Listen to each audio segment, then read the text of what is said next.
The screams of sirens and the rush of frantic voices outside the UEDF command center filled the air, a stark contrast to the stillness that gripped General Landon's heart. The world was falling apart, yet she stood in the eye of the storm, trying to focus on the task at hand. Her eyes flicked to the large digital map that spread across the command center's main wall. It was filled with red dots representing Jar ship positions and blue markers for human defensive forces. Earth's military was outmatched on every front. The Jar's technology was incomprehensible, their tactics flawless. As she watched the map, the dots representing humanity's last strongholds began to blink out one by one. "We've lost contact with the Pacific Fleet," a young officer reported. His face was pale, his voice unsteady. Landon nodded, her mind already racing ahead. "Where's the next line of defense?"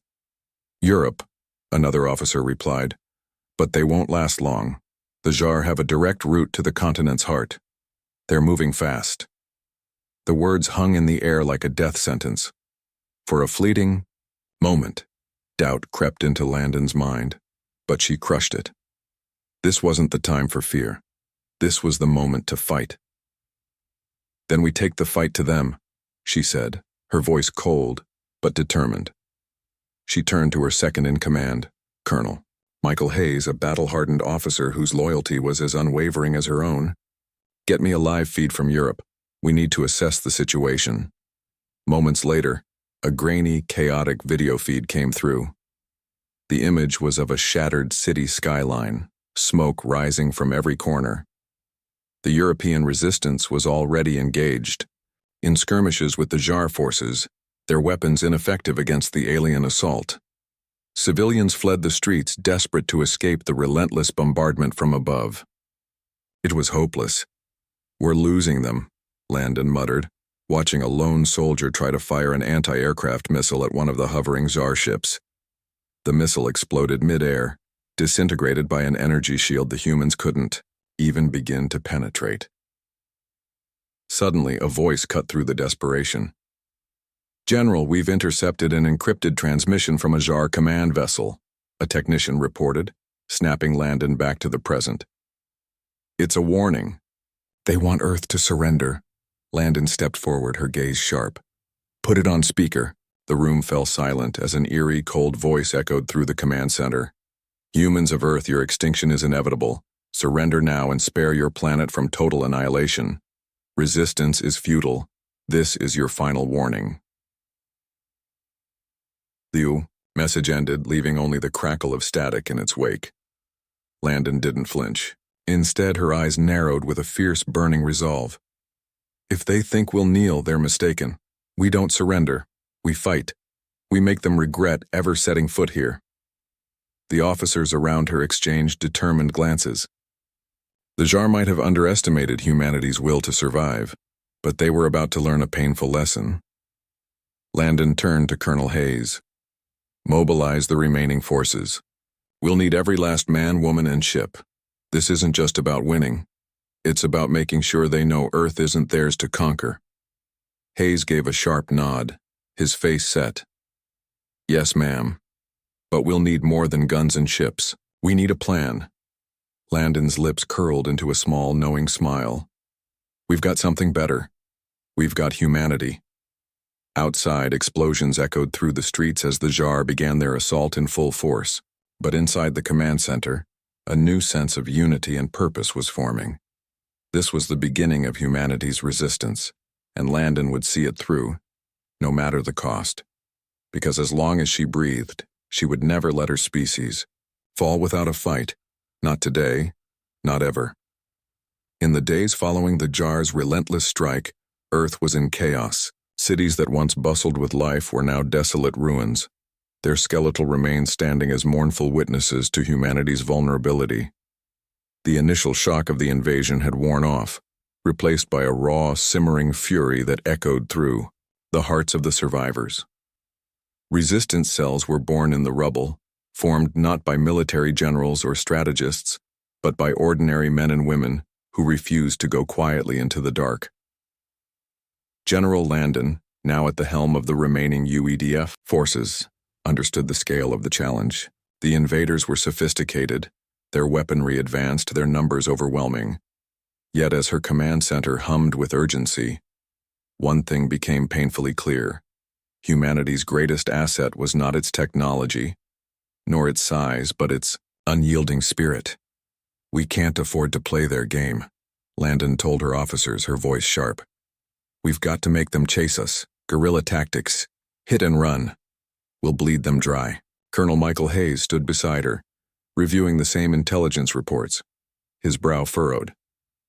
"We've got what's left of our best forces scattered across the globe. Most of our military is down or out of communication. But there are pockets of civilians they've organized into resistance cells, small but they're effective." Landon didn't hesitate. "I want every cell unified. We'll need all the firepower we can get. Set up a communications network. Let's turn every last corner of this planet into a battleground." Her orders were clear. There would be no room for fear, no time for hesitation.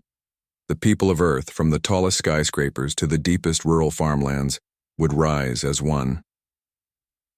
The first victory came unexpectedly. A small, ragtag group of survivors, led by a former soldier named Samira Delgado, launched a surprise attack on a Tsar supply convoy in North America. The Tsar had underestimated the humans, assuming that their resistance would falter in the face of overwhelming force. Instead, Samira's team, armed with nothing but stolen weapons and homemade explosives, ambushed the convoy.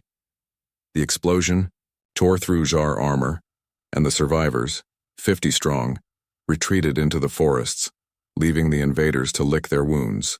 "That's the way we fight," Samira radioed in, her voice crackling with adrenaline. "We hit them where it hurts, and then we disappear." Landon grinned. "That's what I like to hear. Keep it up." News of Samira's victory spread like wildfire. If a small, untrained group of civilians could take down a convoy, then perhaps, just perhaps, the Tsar weren't as invincible as they had appeared. Around the globe, similar actions began to unfold. A group of engineers in Europe sabotaged a Tsar communication relay, temporarily disrupting the invaders' ability to coordinate their forces.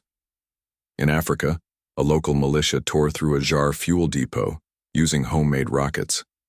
These small victories were not enough to win the war, but they were enough to shift the momentum, to show the world that humanity was not going to roll over. For the first time in weeks, General Landon allowed herself to feel a flicker of hope. At the UEDF Command Center, she addressed her officers. "These small victories are proof of one thing. We're not alone. The human spirit is a force to be reckoned with. The Tsar may have the technology, but we have something they don't: ingenuity. And that's what will win this war." As she spoke, Colonel Hayes worked at a nearby terminal, his hands flying over the keyboard. He looked up with urgency. "General, we've intercepted something. A Tsar communication. It's a transmission from their high command." Landon turned to him, her interest piqued. "Put it through." The screen flickered, and the voice of a Tsar commander filled the room. His tone was cold, detached, almost clinical. "Humanity, your resistance is futile. You are fighting a war you cannot win. Your extinction is inevitable. Surrender, and we will consider sparing your planet." The message ended abruptly, leaving a bitter silence in its wake. Landon's eyes burned with defiance. "Tell them they can take their offer and shove it. Humanity doesn't surrender." She turned to her officers, her words like a rallying cry. "We will never bow to them. From this moment on, every human alive is a soldier. We fight together. We will not rest until the Tsar regret ever setting foot on Earth." With every passing day, the resistance grew stronger, bolder. Humanity had learned the art of survival, and more importantly, they had learned how to make the Tsar pay for every inch they took.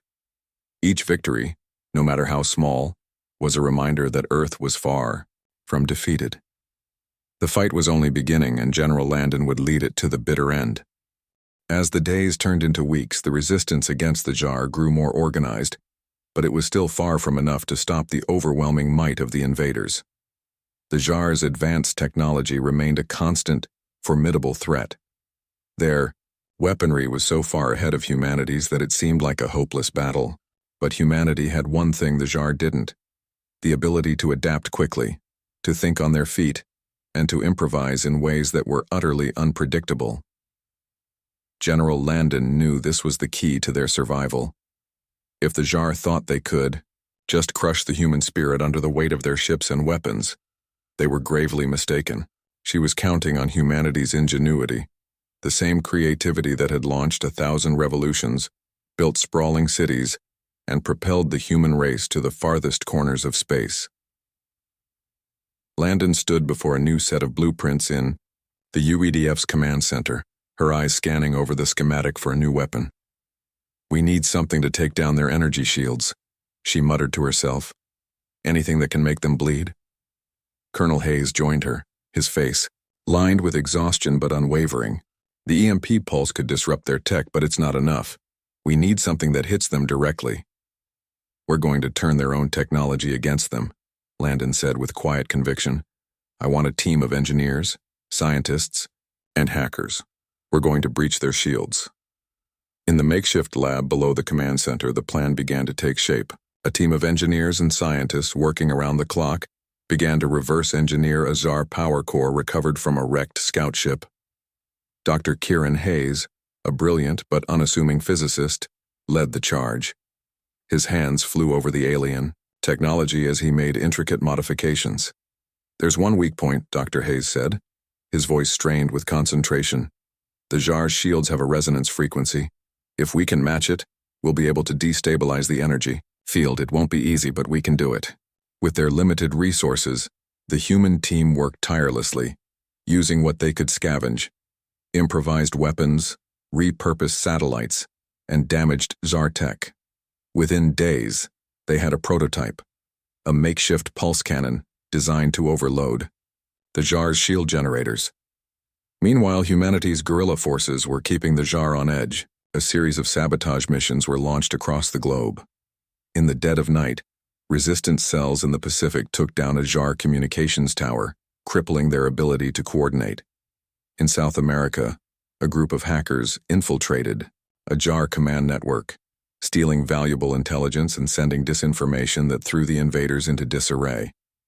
But for every victory, the Tsar retaliated with brutal efficiency. They launched orbital strikes that obliterated entire towns, wiping out countless civilians.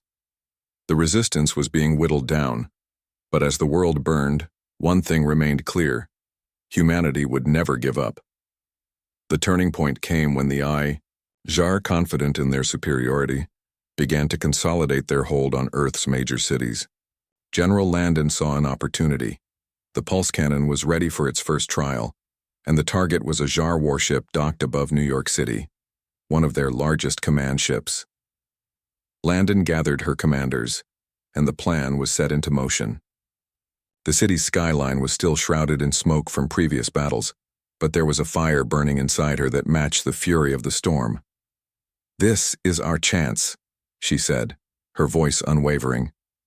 "We hit them hard, fast, and without mercy. We're going to make them regret underestimating us." The pulse cannon was deployed on the outskirts of the city. With its powerful EMP discharge, the human-made weapon was aimed directly at the Tsar ship's shield generator. As the cannon charged, resistance forces gathered around, positioning themselves in key strategic areas ready to strike. The cannon fired, sending a surge of energy into the Tsar ship's shield. The energy barrier flickered and then collapsed. A massive explosion followed, rocking the streets of New York. The Tsar ship was not destroyed, but it was severely damaged, enough for humanity's fighters to swarm the weakened vessel, launching a daring assault. The fight was brutal. The Tsar retaliated with relentless fire, but for the first time since the invasion began, humanity was able to strike back on equal footing. The battle lasted for hours, but the resistance, bolstered by their recent success, pushed forward. In the aftermath, the human forces stood victorious. The Tsar ship was crippled, its forces scattered, and the pulse cannon was now a symbol of humanity's ingenuity.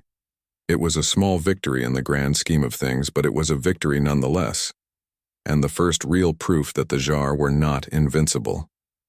Landon stood amidst the wreckage of the battlefield, her heart pounding. The Jar had just learned a painful lesson. Humanity wasn't finished, not by a long shot. The victory in New York was a turning point. It was the first major blow humanity had dealt to the Jar invaders, and it resonated across the globe. The alien warship, though crippled, was a symbol of their vulnerability. The Jar had underestimated human resilience and ingenuity, and now they were starting to understand that Earth would not fall quietly. In the aftermath of the battle, General Landon convened a meeting with her top advisors and commanders. The room was filled with the usual mix of exhaustion, hope, and determination. But for the first time since the invasion began, there was something else in the air, a sense of cautious optimism. The Jar won't stop after this. Landon began, her voice steady but filled with resolve. This victory doesn't change the balance of power overnight, but it gives us an opening. We've shown them that they can't crush us with their superior technology. Now, we need to exploit every weakness we can find. Colonel Hayes, standing at the edge of the room, nodded in agreement. Our resistance is growing. We've made contact with more groups around the world, but we'll need more firepower, more resources, if we're going to make this a true war. Agreed, Landon said, tapping a map on the table. I've already sent out feelers to our allies, the Vilkans, the Nor, the Quasari, anyone we can contact. We need more than just Earth's strength to win this. But the response was not what she expected. They've all refused, General, Colonel Hayes said, his voice low. The Vilkans are too afraid of retaliation. The Quasari have retreated to their homeworld. And the Nor, they've sealed themselves off. No one's willing to help us. Landon's jaw clenched. Humanity was alone. The other species who had once shared the Earth with them had fled in fear, leaving them to face the Jar alone. Yet, as she looked around the room, she saw something she hadn't noticed before.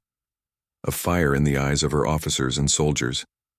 Humanity might be alone, but they were not without allies. Then we fight alone, Landon said, her voice fierce, and we'll make them regret that choice. But just as the meeting was about to adjourn, an unexpected transmission came through. The source was not human. It was a message from the Jar themselves. Landon froze. What is this? Colonel Hayes worked quickly, patching the signal through. The screen crackled, revealing an alien figure cloaked in shadow, its features indistinct. The voice that followed was chilling in its coldness.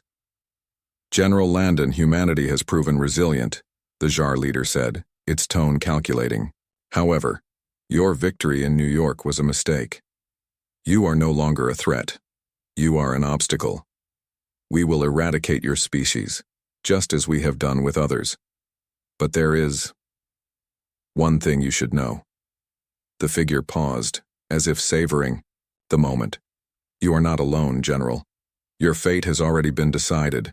You will never escape. The transmission ended abruptly, leaving a lingering sense of dread in the room. But before anyone could speak, the comm officer spoke up. General, there's something strange about the signal. We've traced the source to a location in the Arctic. It's coming from a derelict facility, one we thought was destroyed years ago. Landon's heart skipped a beat.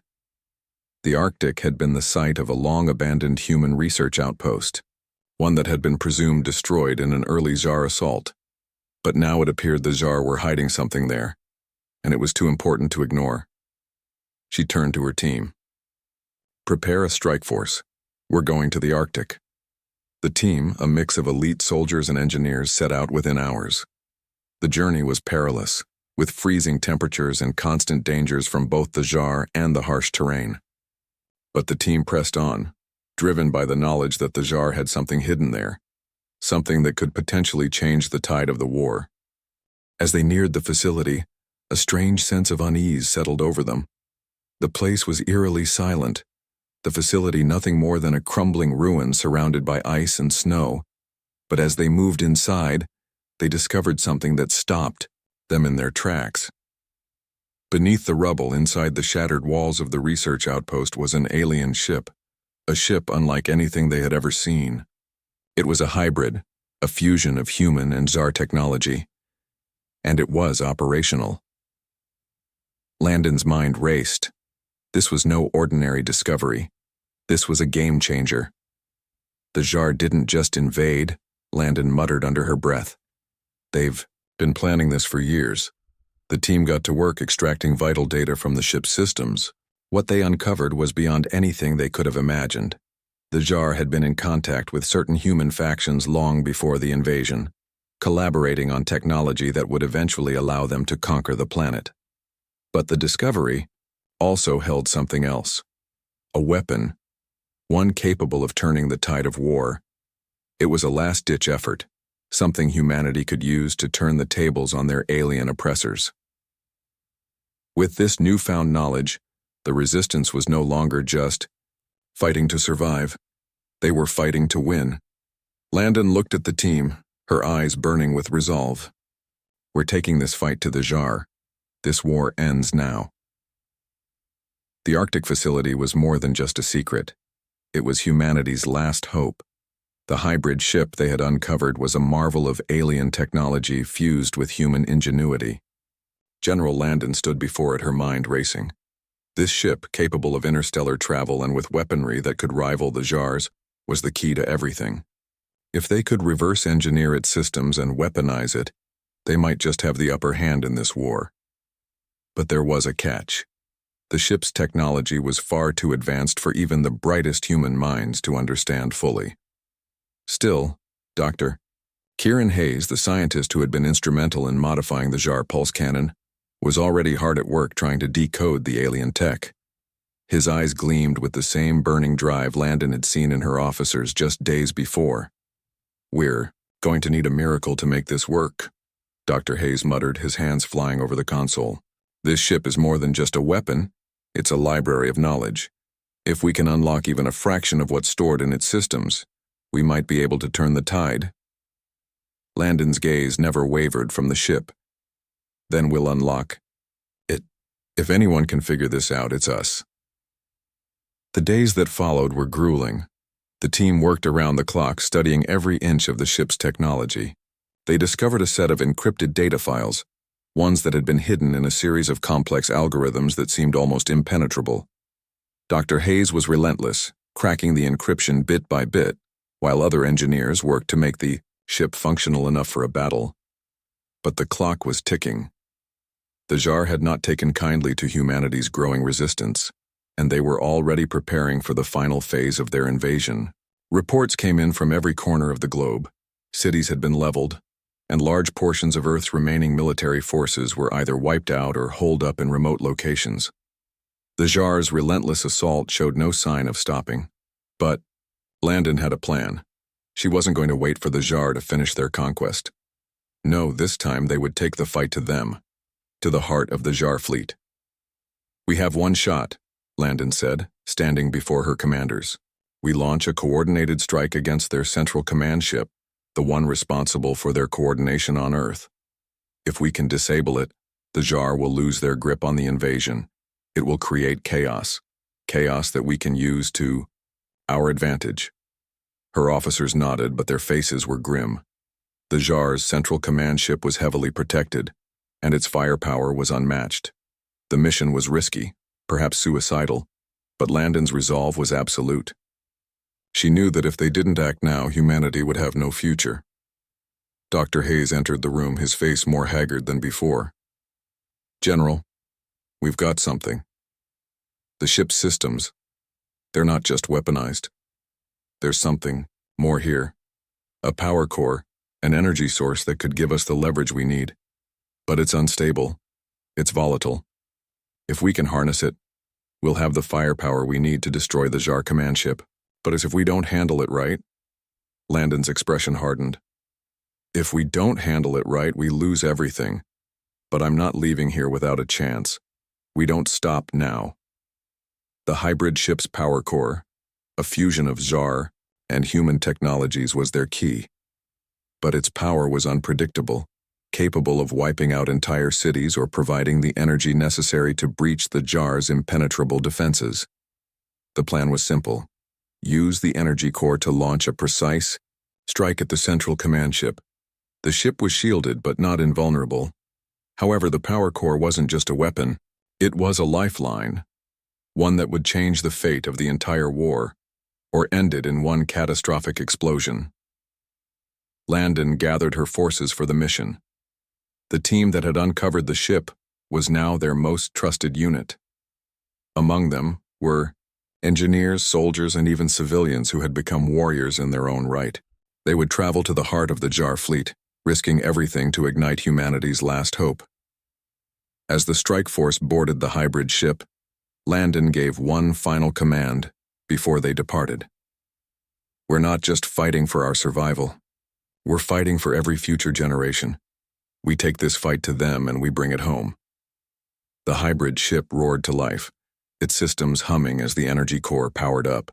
The final assault on the Jar's central command had begun. In the cold depths of space, the Jar fleet waited, unaware that the humans they had so casually dismissed were now on a direct course for their heart. Humanity's fury, ingenuity, and desperation would finally meet their might. And this time, the Jar would learn that underestimating humans was a mistake they couldn't afford to make. The war was about to shift, and humanity's first true victory was on the horizon. The Rio hybrid ship, now fully operational, sliced through space with terrifying speed. Its sleek alien design was a stark contrast to its human crew. Inside, the air was thick with tension. General Landon stood at the command console, her eyes fixed on the flashing screens in front of her. The energy core hummed with power, an unrelenting reminder of the stakes. One wrong move, and everything would be lost. The team of engineers and soldiers worked efficiently, making final checks on the ship's systems. Dr. Kieran Hayes was at the helm of the ship's operations, his mind constantly shifting between scientific calculations and the growing weight of the mission. The hybrid ship, while powerful, was far from perfect. It was a prototype, hastily assembled and patched together from the wreckage of Jar and human technology. No one knew if it would hold together long enough to reach the heart of the Jar fleet, let alone strike a decisive blow. Landon stood beside him, her face grim. How much longer until we reach their command ship? Hayes didn't look up from his console. About 30 minutes, but General, this ship is far more volatile than we realized. The core's power fluctuates, and if we don't time the strike perfectly, we risk destroying ourselves along with the Jar. I'm not sure how much longer it'll hold. Landon's jaw tightened. We don't have the luxury of time. We can't afford to fail. The ship's proximity alarms blared and the view screen flickered to life. The Jar fleet, an armada of sleek, menacing ships, loomed ahead. Their central command ship was easily the size of a city, a looming monolith of black metal and alien design. Around it, Jar warships and drones patrolled in tight formation, creating a near-impenetrable wall of firepower.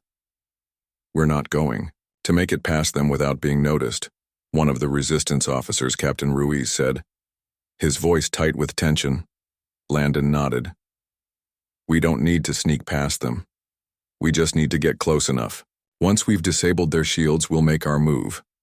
The plan was audacious, but it was humanity's best shot. The hybrid ship wasn't equipped for prolonged combat, but with the Jar's shields down, they might be able to land a direct hit.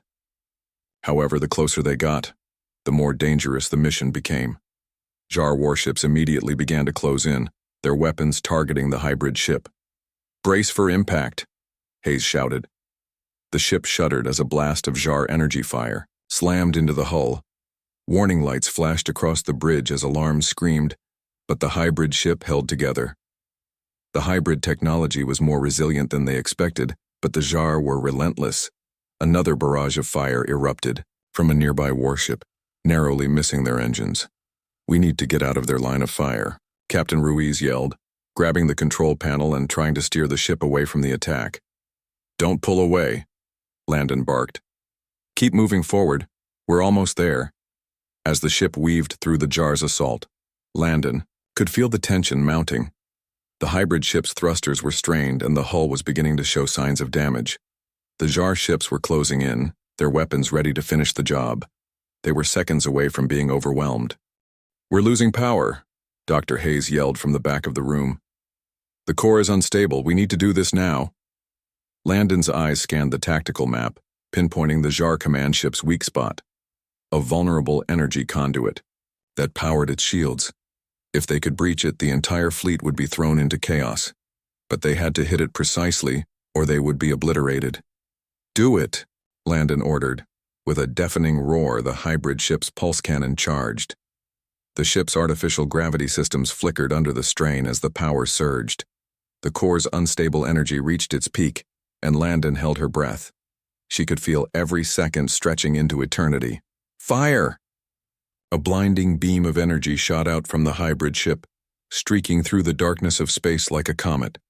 The pulse struck the Jar command ship directly at its weak point, and for a split second, the universe held still.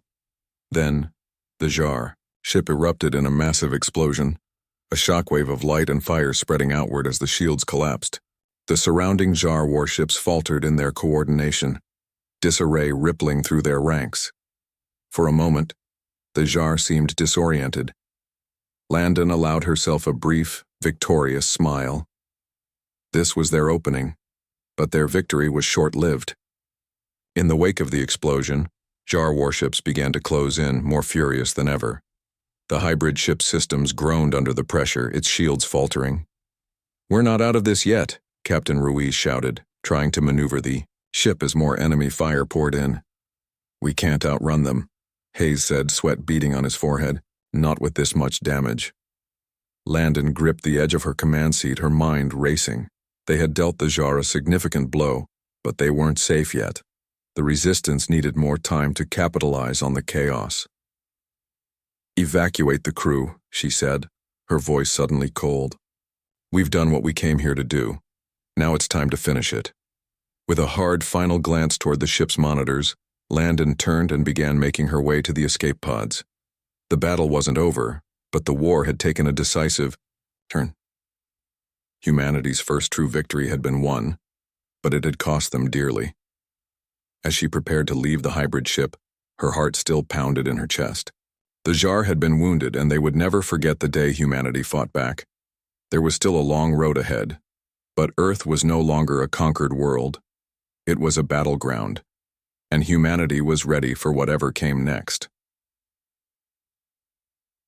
The hybrid ship's explosion lit up the void of space like a star-gone supernova. General Landon and her team barely managed to escape in time, their escape pod streaking away from the inferno as the remnants of the ship disintegrated in the wake of the blast. Despite the devastation, there was no time to dwell on their losses. As their pods drifted through the void, the reality of their situation settled in. The Jar were regrouping. The blast had done serious damage to their central command ship, but the alien forces were not so easily defeated. The remaining Jar warships, furious and vengeful, began closing in on the scattered resistance forces. Landon knew this wasn't the end. It was only the beginning of the final phase of the war. "Status report," Landon barked, still shaken from the intense escape, but keeping her composure. "General," Colonel Hayes's voice crackled through her comms. "We've had a direct hit on the hybrid ship's core. It's catastrophic, but we've escaped with some of the data. The Jar fleet is turning their focus to Earth's last strongholds. They're preparing for an all-out final assault. The resistance forces are scattered. We need time to regroup." Landon clenched her fists. The timing was crucial. Humanity had just delivered a blow to the heart of the Jar's invasion plan, but without coordination, it was all for nothing. The resistance had shown it could disrupt their plans, but now it had to prove it could fight back with what little it had left. "I'll be with you in 20 minutes, Landon said, signaling to her pod's controls. "Prepare for a counterstrike. We need to disrupt the Jar's final push." As Landon's escape pod hurtled toward the Resistance's temporary headquarters in an underground military complex in the Pacific, the atmosphere was tense. The remaining Resistance forces had been stretched thin, and there wasn't much left in the way of weapons or supplies. But Landon's mind was focused. They had to turn the momentum now. The escape pods landed, and she quickly made her way to the command center, where Colonel Hayes and the few remaining commanders were gathered. The room was a hive of activity, with officers hastily analyzing data and organizing what little they had. Maps of Earth's remaining strongholds flickered on the screens in front of them, highlighting the increasingly narrow areas where humanity still held out. "The Jar are coming," Hayes said, his voice low but resolute. "They've divided their forces. Half are heading to strike at our last strongholds, and the other half are mobilizing to engage us directly in orbit. Their remaining warships are going to wipe us off the map if we don't act." Landon looked over the maps, calculating their options. "We've delayed them, but now we need to make them pay for every inch of ground they try to take. We need to launch a final all-or-nothing strike against their forces." "We're low on resources," Captain Ruiz said, his voice cautious. "We've got some fighter squadrons left, but they'll be outgunned if we engage head-to-head. We're looking at another long guerrilla campaign. Unless we do something drastic." Landon took a deep breath. "Then we go for their command ship again. This time we hit them where it hurts. We take out their leadership. Without their commanders, their forces will disintegrate." "But, General, they'll be prepared for that," Hayes warned. "They'll have reinforced their command ships after the last strike. That's why we're not going for the main flagship." Landon's voice was hard. "We target their secondary fleet command centers. If we can disrupt their communication network, we'll throw their entire invasion plan into disarray. The Jar operate with incredible efficiency, but only because they're coordinated. If we break their communications, their ships will fall apart." A hush fell over the room as the commanders considered her plan. It was a desperate move. The Jar were no fools. But Landon had learned from experience, the Jar could only act on what they knew. If their knowledge of the battlefield was shattered, their firepower wouldn't matter. "Do we have the resources to execute this?"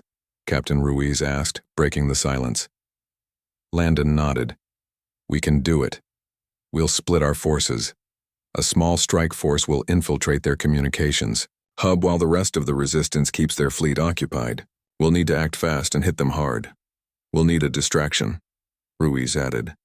"Something to keep their forces distracted long enough for the strike team to get through." Landon's eyes narrowed. "Leave that to me. We'll make sure they're too busy fighting us to notice their own defeat."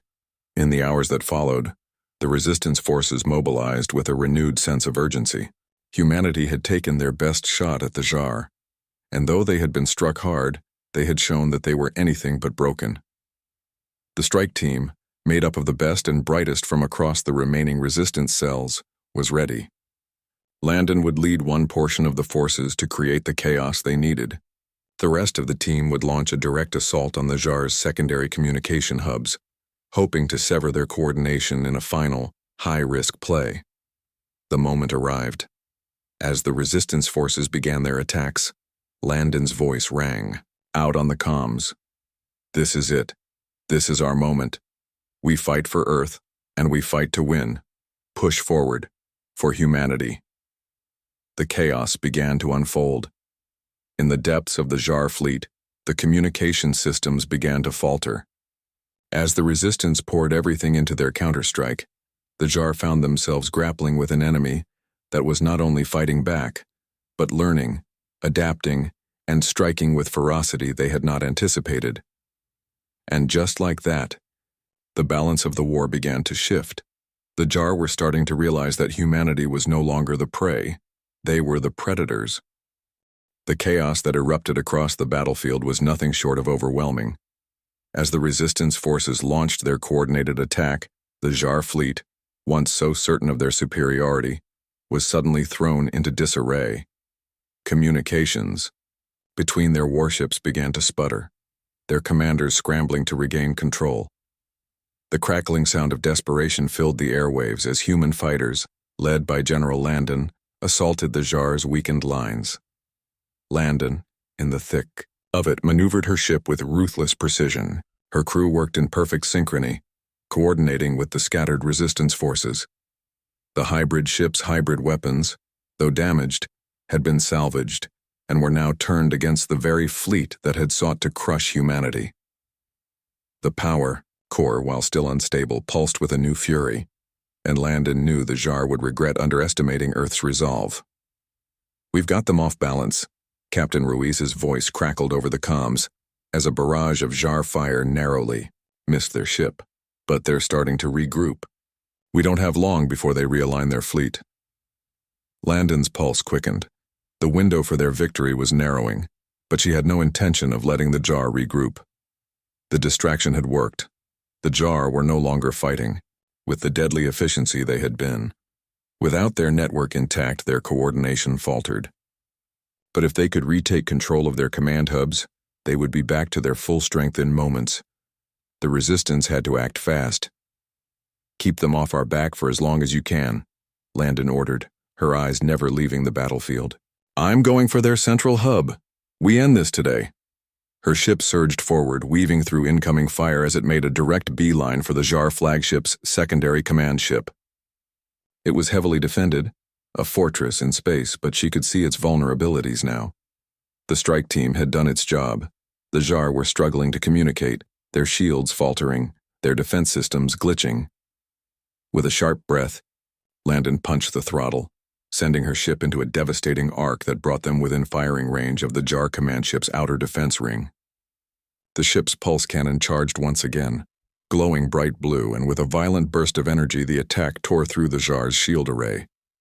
The shockwave of the explosion sent ripples through space, distorting the view of the battlefield, like a shattered mirror. But the battle was far from over. The Jar's remaining fleet ships began to rally, coordinating an assault that would destroy the resistance if they couldn't find a way to strike the final blow. Landon watched the chaos unfold on her screens. She knew this was their final chance. If they couldn't break the Jar now, the invasion would resume with full force. Earth's last strongholds would be annihilated, and the human race would cease to exist. They were too close to victory to back down now. Then through the static she heard Dr. Hayes' voice. "General, you need to look at this." Landon turned to the comm screen where Hayes appeared, his expression pale and tense. "What's happening?" she demanded. "The hybrid ship's data. It's more than just their fleet's communication systems. It's the Jar's strategic command network, all of it. We can access it. We can shut down their entire fleet with one final strike." Landon's eyes widened. "You're telling me we can end this right now?" "Yes," Hayes said, his voice heavy with urgency. "But we have to act fast. If we can disable their central hub and send a virus into their command systems, it'll take down their entire fleet. They'll be blind. The resistance will be able to mop up whatever's left." Landon's mind raced. The hybrid ship had held the key all along, not just to the Jar's technology, but to their downfall. If they could infiltrate their command network and cripple the fleet's coordination, the Jar's strength would vanish in an instant. "Do it," Landon ordered without hesitation. "I'll keep them distracted." She launched her ship into a headlong charge at the Jar's secondary command ship. The Jar responded with immediate fire, but this time, Landon was prepared. She engaged evasive maneuvers, drawing the bulk of their fire, knowing every second counted. As their weapons fired, their shields dropped, leaving them vulnerable for the next round of fire from the Resistance's forces. And then, the signal came through. Dr. Hayes' voice broke through the static. "It's done. Their fleet is crippled. Their command structure is down." For a moment, everything seemed to stop. The Jar fleet, now without direction, faltered. Ships drifted aimlessly, their once organized formation breaking apart in disarray. The entire invasion force had lost its unity, and just like that, humanity's desperate fight turned into an unstoppable wave. The resistance forces surged forward, taking advantage of the chaos. The remaining Jar ships were easy prey now, scattered and weakened. With no leadership, no coordination, they were swiftly picked apart. Landon's ship surged past the final remnants of Jar warships, the victory settling in. The Jar were defeated. The war was over. The cost had been staggering, but the price had been worth it. Landon's voice was steady as she addressed her forces, her final command. "Today, humanity didn't just survive. We conquered. The Jar are finished. Earth is ours." As the final Jar warship exploded in the distance, the remaining Resistance fleet cheered, their collective voices rising in triumph. Earth had won, not by force alone, but by unity, determination, and the unyielding will to fight. For the first time in years, the human race could breathe again. The war was over. Humanity had emerged victorious.